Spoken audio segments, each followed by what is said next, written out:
Welcome to The Record Machine Show, a podcast featuring interviews from indie and renowned artists from all genres of music. Now, here's your host, James Michael Hollenstein. Welcome to The Record Machine Show. I'm your host, James Michael Hollenstein. And as always, we're bringing you closer to the artists, the stories, and the music that connects us all. Today's guest is the definition of a seasoned musician, someone who's put in the miles, paid his dues, and lived the kind of life that naturally turns into great songs. Born and raised in Southeast Missouri, Mark Lynn Young picked up music as a teenager and never looked back. That early passion led him straight to Nashville, where he carved out a career as a professional drummer, playing for touring acts, artist showcase, studio sessions, and even performing on the Grand Ole Opry radio show. Over the years, Mark has shared the road and the stage with some incredible names, touring with Johnny Rodriguez, Andy Griggs, and Vassar Clements, and appearing alongside legends like Tanya Tucker, Dwight Yoakam, and Joe Diffie. That kind of experience doesn't just build a resume, it shapes an artist. But what makes Mark's story even more interesting is how that journey evolved. Beyond the drums, he's a guitarist, a songwriter, and now a front-facing artist telling his own stories through his music. His debut album, A Cowboy By Choice, co-written and co-produced with his wife Kaysie, is a reflection of that life, filled with themes of Americana, resilience, and staying true to who you are. And it's already making waves with his single, The Long Way, reaching #1 on the European Academy of Country Music chart. We're going to talk about that road he's traveled, the transition from sideman to storyteller, and the inspiration behind the music you're about to hear. So let's put the needle to the record. This is Write It Out by Mark Lynn Young.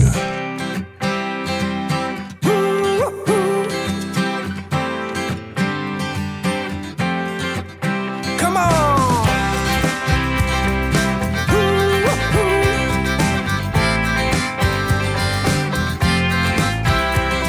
Good friends and good horses are a treasure in life, and if you settle for less, you'll pay a price too high. They can carry you through hard times or help shoulder your load, and that value is worth more than their weight in gold. Old time advice still holds true, so don't ever hesitate to put these words to use. Brush yourself off if you fall down in the dust. Cinch your saddle tight and pull yourself back up. Do the best you can, don't give in or doubt. Write it out. Decide where you're going and then follow it through. But even best made plans can come unraveled too. So expect the unexpected, hold on tight to the rope, 'cause life has twists and turns just like a rodeo. Old time advice still holds true, so don't ever hesitate to put these words to use. Brush yourself off if you fall down in the dust. Cinch your saddle tight and pull yourself back up. Do the best you can, don't give in or doubt. Write it out.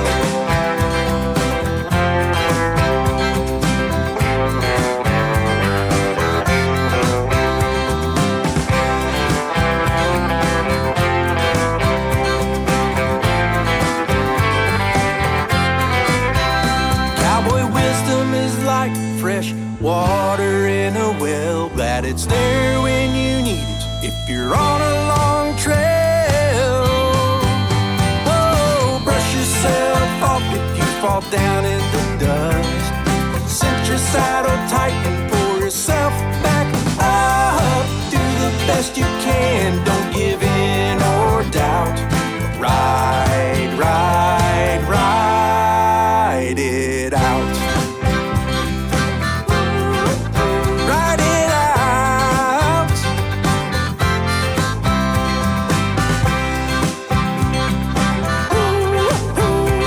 it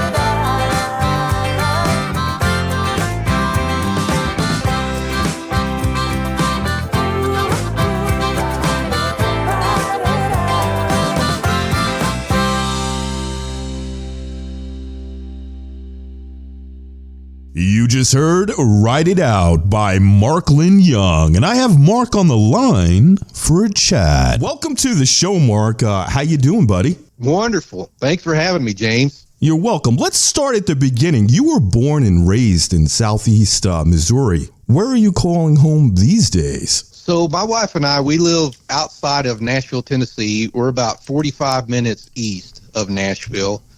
We've always been raised around animals and livestock and everything, so we wanted to be out years ago, and we decided whether we wanted to be in Nashville or on the outskirts a little bit. So we chose a little town called Lebanon, Tennessee, and it's been a great place.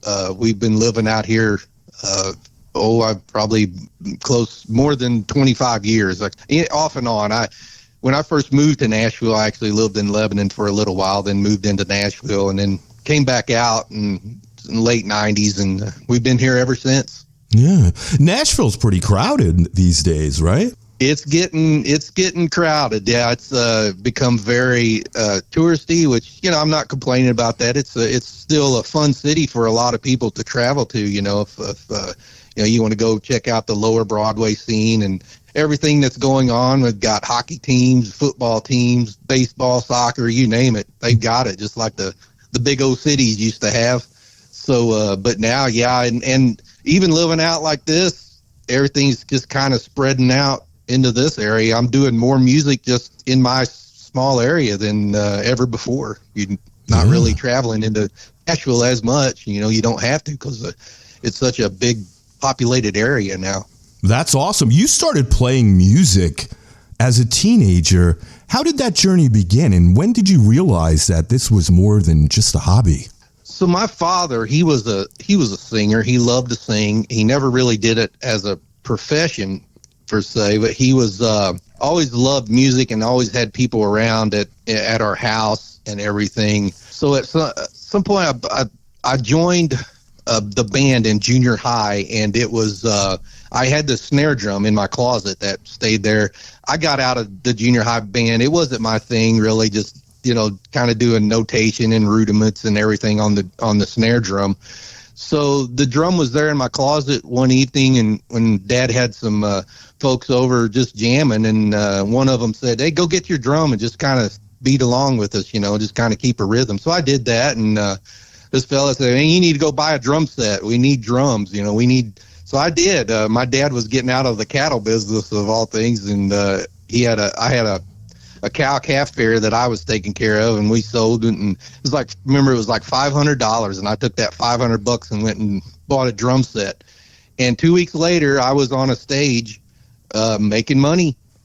Fortunately, it was a classic country type Opry, Grand Ole Opry style setting to where you could be the house band, and so these guys that I was with, they kind of took me under their wing and said, just keep a steady beat, and got paid for that. And I was like, wow, you could actually get paid to do this. So that was kind of my first, I guess, thing that I started like, I might want to do this. So pretty much that was the beginning through my high school years. There wasn't many weekends that I didn't have off. I stayed pretty busy in the regional area of Southeast Missouri, and during that whole time, I also played guitar, which earlier too, everyone seemed to play a guitar in that area. Then it wasn't needed like drumming was at that point, in my career. Yeah, it sounded like a great time to cut your teeth in the business, huh? Yeah, it was. Yeah, I was fortunate to be around a little melting pot of a lot of different musicians, being in the area of Southeast Missouri. you kind of had influence from Memphis because we were just 3.5 hours north of Memphis, and then we have the Nashville influence, and there was bluegrass in that area too. So it was kind of a neat little area to grow up in. You had a lot of different styles of musicians and stuff. Mm-hmm. Of course, the Branson thing and all that too. Let's talk about influences. Who were some of your biggest musical influences early on, and how do they still show up in your music today?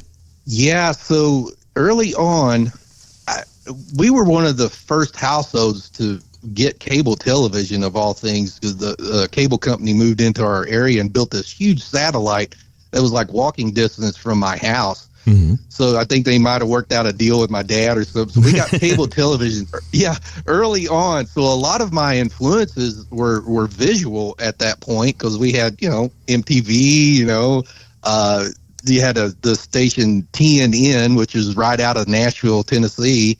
A lot of my influences came from that right there, and also was my dad served in Vietnam in the Marine Corps, and he brought back this reel-to-reel recorder. It was a Sony reel-to-reel tape recorder thing, where these big reels you would put on this thing, and someone at some point who he bought this from recorded from records onto these tapes, but they didn't label anything. And this was way before internet, so I realized that a lot of the stuff when I was sit down and started learning drumming and things like that, I had no idea who these artists were. And later in years, I learned it was a lot of Motown, mm-hmm. a lot of country on there. Of course, I knew the country acts. There was Charlie Pride, Merle Haggard, because my dad was a huge country guy like that. He loved Merle Haggard, Willie Nelson, all the greats like that from back in the 60s, 70s, and 80s. But I learned, there was also a group there. Randy Bachman had a Canadian group called the Guess Who. I always loved these guys, and for years I never knew really, because my dad didn't even know. He didn't know who these bands were, and so that was an influence early on that I had. Of course, like I said, all the MTV artists.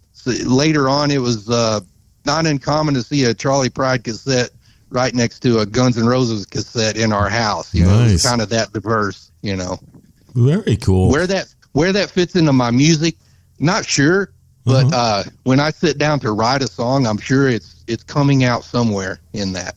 Yeah, that makes sense. Of all of that, And like I said, back when I mentioned the Memphis thing, a lot of the guys that I would started playing with were 15, 20 years older than me. Mm-hmm. I think they kind of had that Carl Perkins, Elvis, Johnny Cash thing from Sun Records, because it was close enough, and maybe some of them kind of dreamed of going there and doing that thing. They were kind of that age where a lot of that influence came into my playing and writing too. Awesome. After moving to Nashville, you built a career as a professional drummer. What was that transition like, going from Missouri to Nashville? Yeah, it was a little bit of a wake-up call, because you learn, I was pretty much the guy in my area where I could kind of get a lot of good gigs in my region, and of course here, you move to Nashville and everyone has this story where it's a little more competitive. So you kind of have to step up your game a little bit, which that's what I wanted. I was only 4.5 hours from where I grew up to Nashville, so it was close enough versus LA or New York or something. So that's kind of why I chose Nashville. It was close enough, and my mom didn't worry too much about me. Yeah, that's good. Yeah, awesome. Have you ever played in New York or LA? I have not. Yeah, I've always been kind of in the middle there. Okay. Where I played I've been to about every state. I think maybe Rhode Island I haven't been to. Mm-hmm. It's probably the only state, but pretty much I've toured every state in the country. I've been to Alaska. Haven't gone overseas yet. That's kind of on a bucket list to go play music someday in Europe or somewhere. Yeah, that would be good. Now, you've toured with artists like Johnny Rodriguez, Andy Griggs, and Vassar Clements. What were some of the biggest lessons you took from being on the road with them? Probably one of the biggest lessons is always expect the unexpected, was one of the things. And I learned that early on. When I mentioned, I was in the group pretty much just on stage 2 weeks after, buying my drums. So you had to learn to be just on the fly constantly. As far as like, I remember one time when I was played a show with Vassar Clements. We rehearsed for a week in the RCA studios in Nashville there. So we get to the show. It was the Swanee Jam in Live Oak, Florida, that they have every year. And we get there, and we end up playing bluegrass. Like Peter Rowan shows up, and we're like doing bluegrass music. I was like, whoa, we didn't really do a lot of the music we rehearsed, which is great. You know, I'm more of a bluegrass guy. At that point, Vassar was doing a lot of jazz, and I had to fake my way through a lot of that stuff. But one of the highlights there was I got to play Midnight Moonlight with Peter Rowan on stage, which was a cool. great point in my career. You know, it was just awesome. Very cool. Now, you've shared the stage with legends like Tanya Tucker, Dwight Yoakam, and Joe Diffie. Any standout moments from those experiences? Probably one of the standout moments. I've always been a huge Dwight Yoakam fan. I've followed his music for years, right down to buying the first album he had, and that was one of the biggest ones. I was playing for an artist, and that had got to open for a spot with Dwight, and it was in Casper, Wyoming, in the middle of nowhere, really.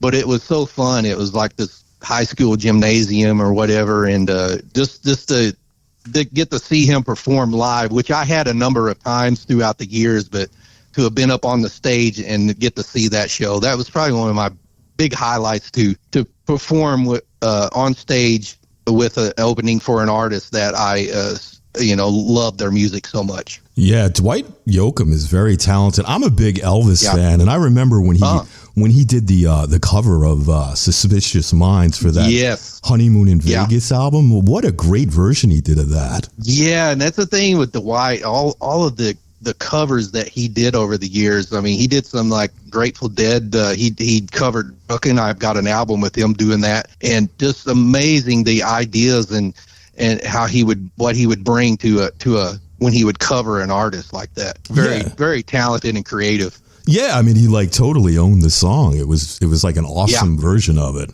Really. Yeah, and he'd put like a new twist on all of that stuff. He'd do his thing with it too, which made it so cool. Absolutely. You've worn lots of hats, a drummer, guitarist, songwriter, and performer. When did you feel the shift towards stepping out front as an artist with your own music? So it's probably, right before COVID. I got off the road as a drummer. I kind of wanted to just mainly focus more on local stuff. And, even I'm also like a construction guy and carpentry and handyman, and I've remodeled my own house and stuff. So I've always had an interest in that too.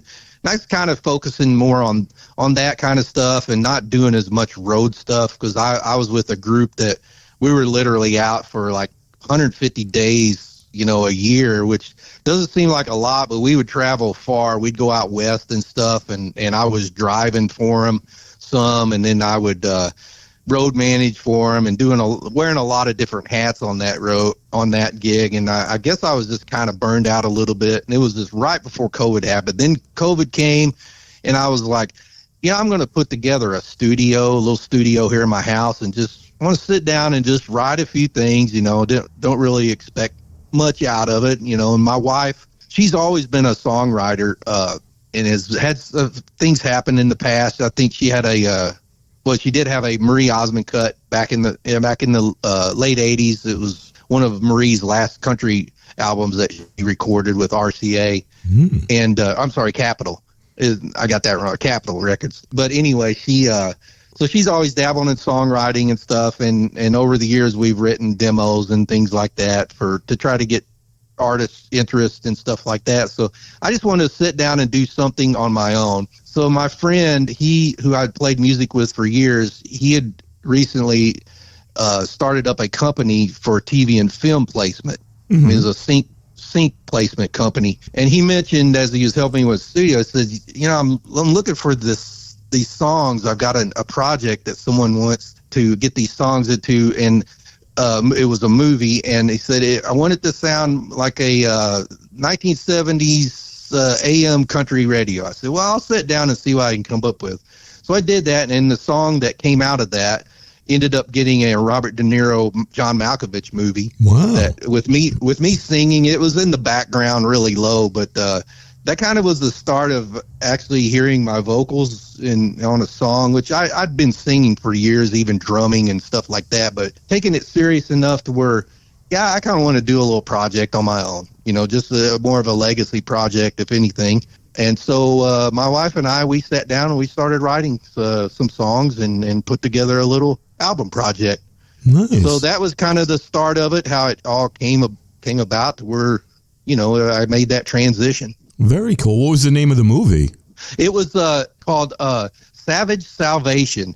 The song is called Live Until I Die. And it was this, we just kind of did we actually wrote the song. My friend was in Vermont. I was here, outside of Nashville, and we wrote the song and recorded the song virtually, basically. We didn't even meet in person or any of them. We would just fly tracks. I would do vocals. That was the first time I ever experienced that too, Mm-hmm. Yeah, it sounds like a great experience. Yeah, it was a new experience for me, all of that stuff, but very interesting. So I still do that today. A lot of the stuff I'll fly tracks to my friends and we record that way. Nice. Well, let's talk about the first track we played, Ride It Out. What's the story behind that song and what inspired it? So Ride It Out, my wife, Kaysie, she's more of the idea person and a lyricist. And she had that idea written down, I think, for a few years. And she keeps all the notes and everything. And so we just wanted a song about perseverance. In the song we talk about, we use horses because we're horse people. Mm-hmm. So we use that imagery, it's like if you get bucked off, just get back on, and that can be, life too. Mm-hmm. And then a lot of our songs on this project, that's how we wanted we wanted to bring positive messages to listeners. Yeah, you wanted to resonate with a lot of people, right? Mm-hmm. Exactly. Yeah. Your debut album, A Cowboy By Choice, is all original material, co-written and produced with your wife, Kaysie. What was the creative partnership like putting this project together? Well, we had been writing songs for years. We met in 1995, and pretty much by that fall, we met in the summer of 95. By that fall, we were already writing songs together. But it was a different type of where we were just writing them and not really thinking of me as an artist in mind. So that's when we, A Cowboy By Choice came, and that was kind of our ideas of like, let's just keep it all like mom and pop in-house kind of a thing, And so that became the theme of it, and we wanted to more or less do a legacy project where we could just have something years from now and say, yeah, we did that. We did a project. So the process of all of that, I guess it was just, the only difference is, other than writing just songs that we were just going to demo and try to pitch to different artists, was just that I'm now the artist, and it kind of like, it makes it more personal. You can just write more about the things you feel instead of like, well, we're going to try to get this to George Strait or whoever. And we've always made friends throughout the years who were just incredible musicians, who were studio quality musicians that we get to call our friends, and we just called them up and said, hey, we want to record a project. And it was fun. We went over here at a little place in Berry Hill where a lot of big studios are, and stuff, and just recorded and had a great time. Nice. Any people you want to give a shout out to that helped you on the album, playing wise? Yeah, I mean, there's a lady named Robin Ruddy, who actually is how Kaysie and I met. And we met at a steel guitar convention in 1995, actually out here in Wilson County, the Lebanon area. And so she was the one that, a lot of the reasons why we met, because I've always been around a lot of steel guitar players. One of my first roommates was a steel guitar player. And so I went out there with him. That's how I met my wife. So she's been a great friend to have over the years. She has a studio in Music Row called The Parlor. Mm-hmm. It is. And she plays steel, dobro, banjo. It's one of those multi-instrumental instrumental she played on the EP. So another a great friend of mine, Luther Lewis, is playing guitar on my EP. He's been a wonderful friend throughout the years. I've known him probably going on 30 years. Mm-hmm. Just an amazing player and artist himself. He's I think going to put out some new music, so be looking for him on the socials. And he did background vocals and all of that stuff. He did. So another great friend is James Thacker, who is the fella that I was talking about, who had the sync company, who I wrote the movie song with. He's a great friend of mine. I've traveled many years with him. He plays bass guitar and does vocals, electric guitar. So these are guys and gals that I have many years of experience with. So just great folks, and it's so fun to do that with friends and have a project that you can call your own. Yeah, it makes it a lot easier when you're working with people you love, right? Yeah, it makes it a lot of fun. Yeah, absolutely. Your single, "The Long Way," hit #1 on the European Academy of Country Music chart. That's a pretty big moment. What does that achievement mean to you, and what's the story behind that song?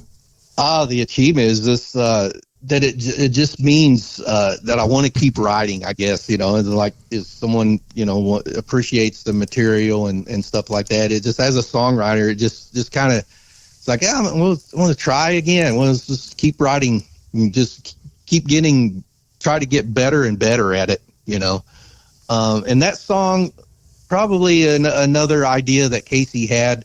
We get many ideas. It can be from movies or anything, or just in conversation with folks, and that may have come out of a scene out of a movie or something. I'm not 100% sure on that, but basically it's just we wanted to write a song about slowing down and just enjoying life more, just and looking around and just enjoying God's beautiful creations. If you're out on the back roads or something, and it's just another way to talk about the back roads. And I know Tennessee is just so beautiful when you get out on the windy 2 lanes, and through all the hills and everything.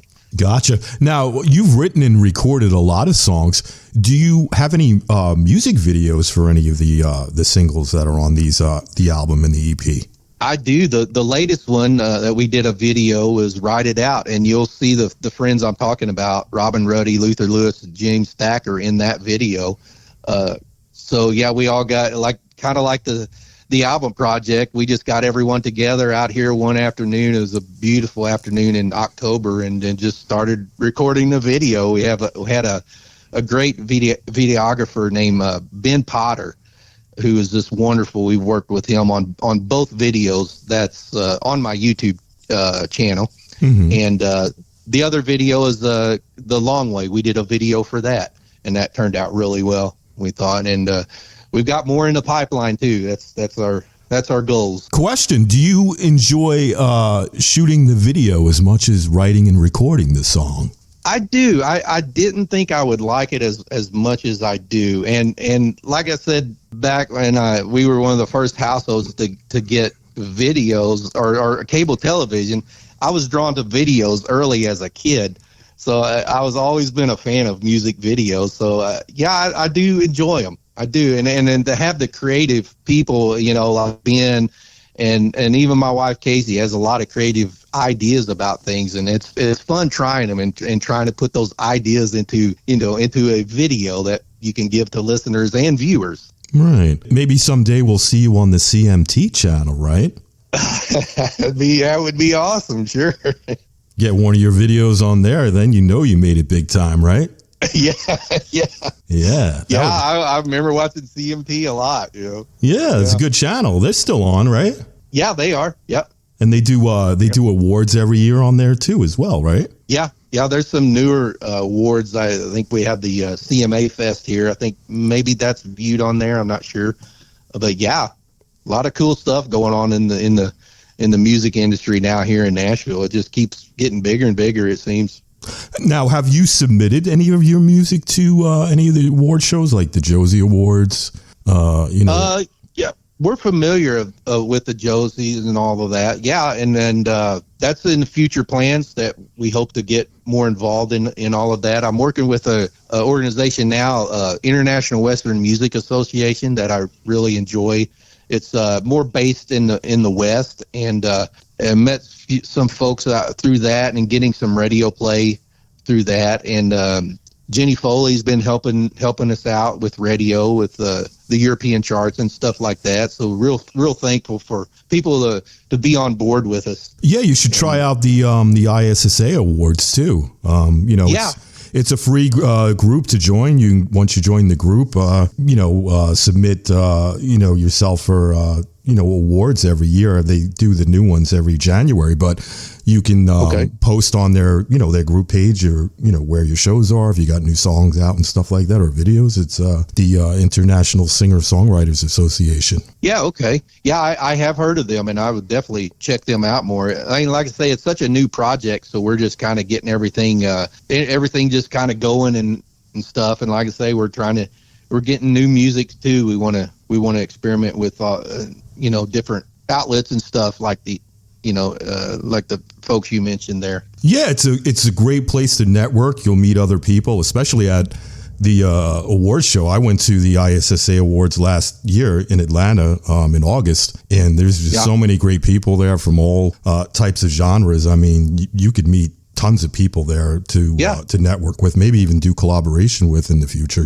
Yeah, that sounds exciting. Yeah, I'll definitely check them out. Yeah, they got a great Facebook page, a lot of members to the group. And like I said, every January they have, submissions for the new award season. So that might be something you might want to look into, Yeah, great. There's so many exciting things like that, with indie artists now, and folks like yourself just helping everyone, all us indie guys out and stuff. So it's really cool. It's really fun to be involved in it all. Yeah, I enjoy talking with people like yourself. It's great to hear everybody's stories and get to share their music as well. Mm-hmm. Where can the listeners go to keep up with you? And do you have a website or social media that you'd like to share? Yeah, so I'm, one way, just Google my name and it'll pull up. And I have a YouTube channel, Mark Lynn Young Music at YouTube. And then I've got a couple songs on Spotify. I'm going to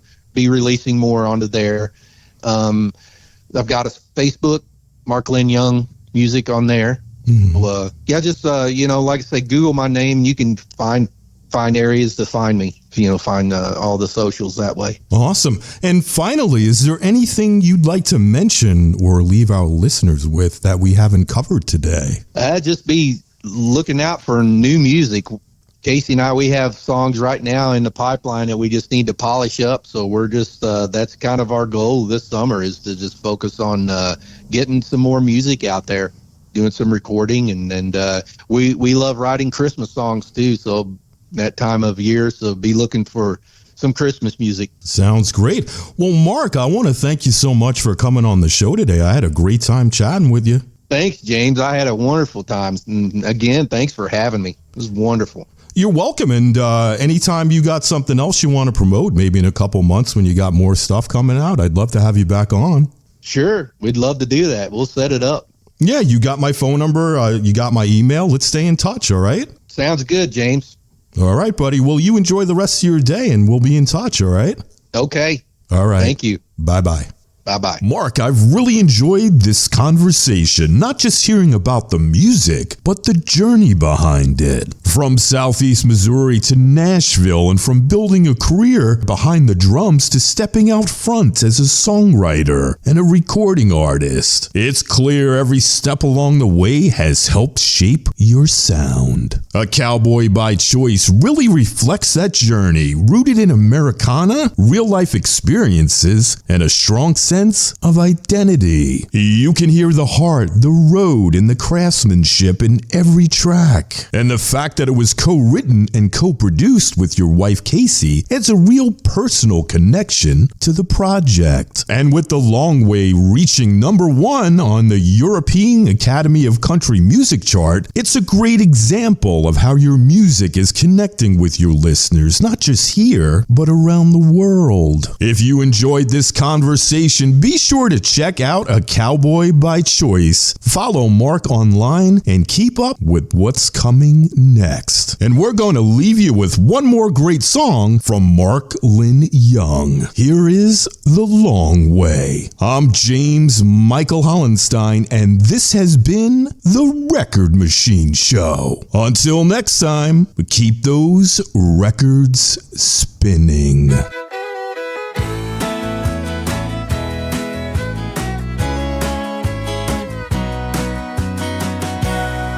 I used to wake up on the run with so much to get done, trying to get more hours out of the day.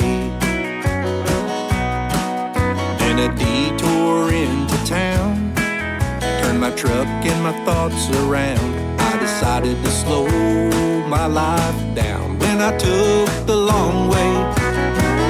Now I stop at places I used to go and wave to people I do not know, making my way back from how far off track I've been. There are shortcuts for time to be saved, but more memories are made whenever I take the long way.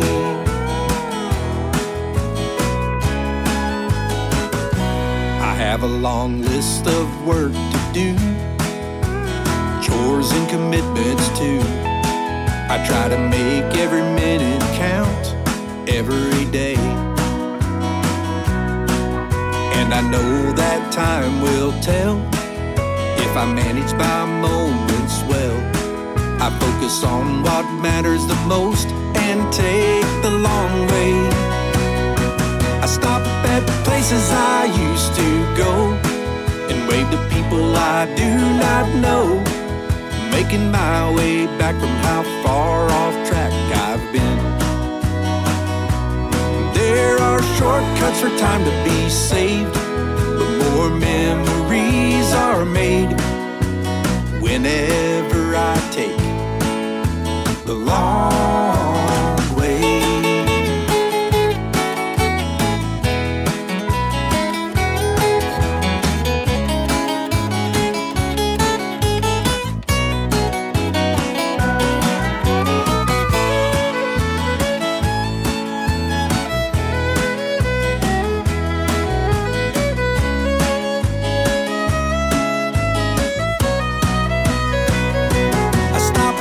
Places I used to go and wave to people I do not know, making my way back from how far off track I've been.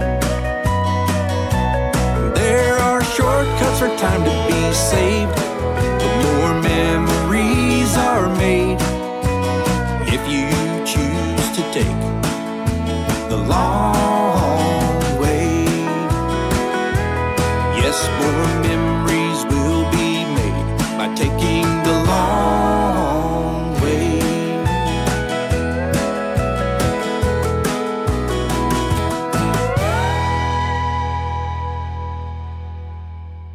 The Record Machine Show is a weekly radio podcast produced by Jimmy Hall Productions. All rights reserved.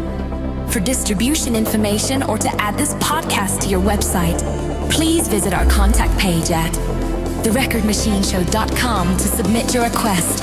Thanks for listening. See you next time on The Record Machine Show.